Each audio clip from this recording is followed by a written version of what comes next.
Hey guys, Nick here, member of PKRI, Park Rhode Island, and Think Fast Movement. We're a team building up. Going to be sponsored by Logan Garments soon enough. You'll see a promo video for that. And today I actually want to do my first tutorial. It's going to be my favorite flip, the side flip, and probably one of the easiest flips you're going to be able to learn. So one good thing about side flips is that there's a lot of progressions that'll make you feel really safe doing this. And another really good thing about it is when you're actually learning the flip, instead of like a front flip when you can see once you're about to land, or a back flip when you can see after you go back, which is the scary part, the side flip, you can see everything around you the whole time because you're only going to the side. So when I heard that, I actually felt a lot more comfortable about it. So the first progression you're actually going to learn is going to help you decide whether you want to roll side flip to the left or go to the right. So when I say go to the left or go to the right, you mean what? When I say go to the left or the right, I mean you want to gather step and shoot up, go to the left, or gather step, shoot up, and go to the right. And this progression is really going to help you determine whether you want to do it.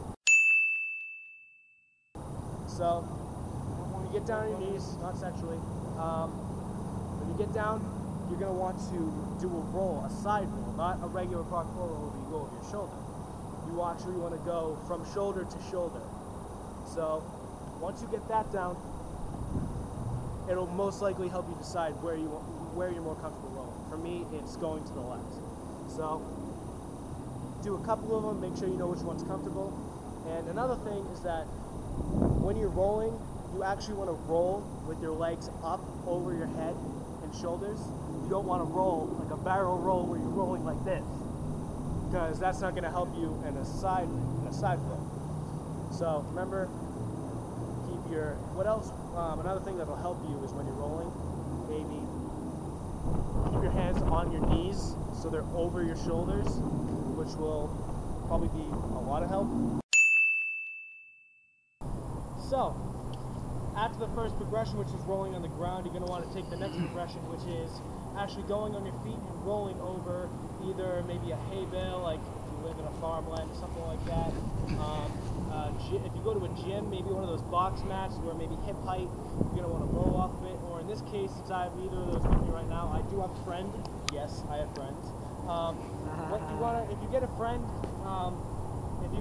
to do this for you, what you're going to want them to do is on their forearms, bring them onto their knees so they get a good base of balance, and then with the knees maybe shoulder width apart.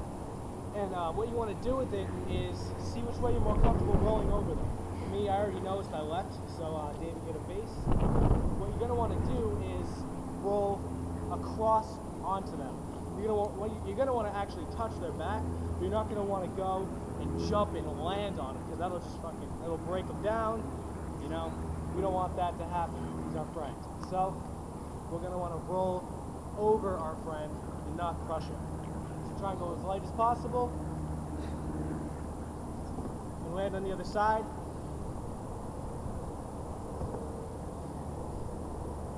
And that's the second progression.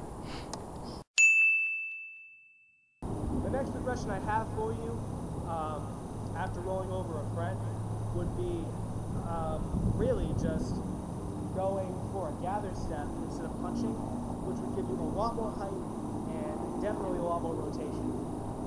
Probably my favorite, because doing a punch will also prevent the future of going off cement, which we will learn later. So when you want to learn a gather step, it's not going all the way up as high as you can and then going down into the ground. That will literally kill all of your momentum. It'll bring all your momentum that you just had from running go into the ground, and you won't have anything to go up. You'll basically be like an magnet. So when you want to gather step, you want to go more diagonally and go into the ground. That will be what we call a blot.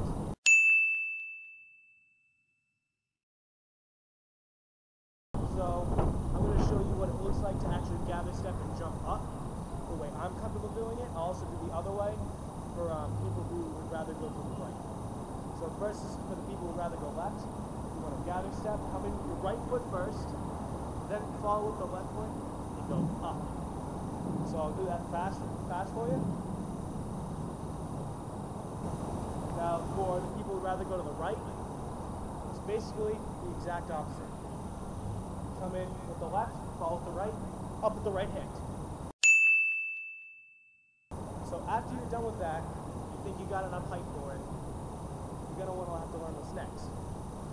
So once you're up in the air, you got your maximum height at your jump, you're going to want to lean and go for the closest knee on your hand, if that makes sense. What I mean by that is, when you punch up with your left hand, if you're going to the left, you're going to want to come down at your maximum height and grab that knee. You want to grab it as quick as you can, get a hard tuck, bring it into your chest, then you want to land, of course.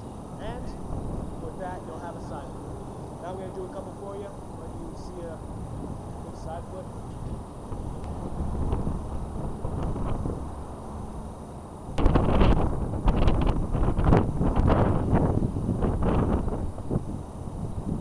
So another good thing about side flips is they're not really that hard if you can do them on the ground to do them off of something. All you have to do, really, is let go earlier. That's it. So, when you're going off the ledge, you always want to make sure you're 100% not going to bail out of it, because once you go off the ledge and you do bail, you're really going to get hurt. So, if you're 100% confident, you're going to at least try to attempt it and not bail out. So, I got maybe almost hip height, about up to the thigh, and I'm going to go off this.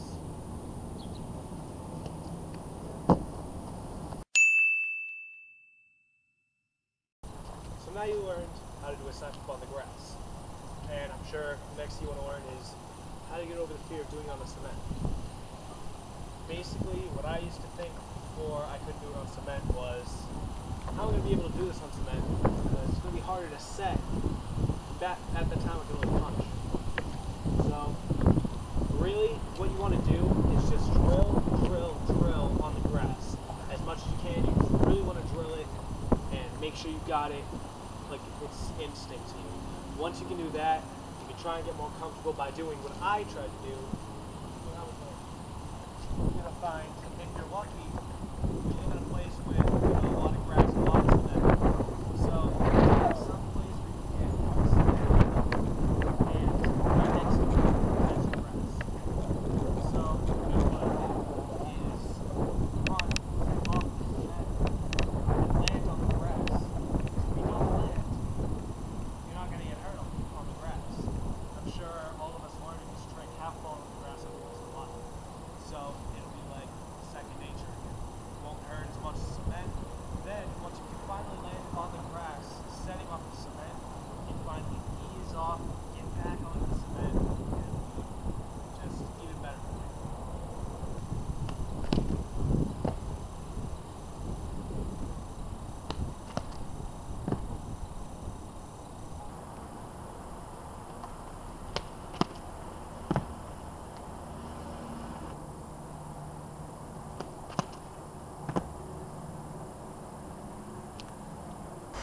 Alright guys, thanks for watching the video. I really appreciate it. Like, comment, subscribe. I'll leave a link right here in an annotation for you to follow my team on Instagram. And I'll leave an annotation right here to subscribe to me on YouTube. And honestly, I'll probably make another tutorial in a matter of maybe 2 weeks or so, because this was actually really fun to do, and I hope I can help a lot of people in the future. Peace.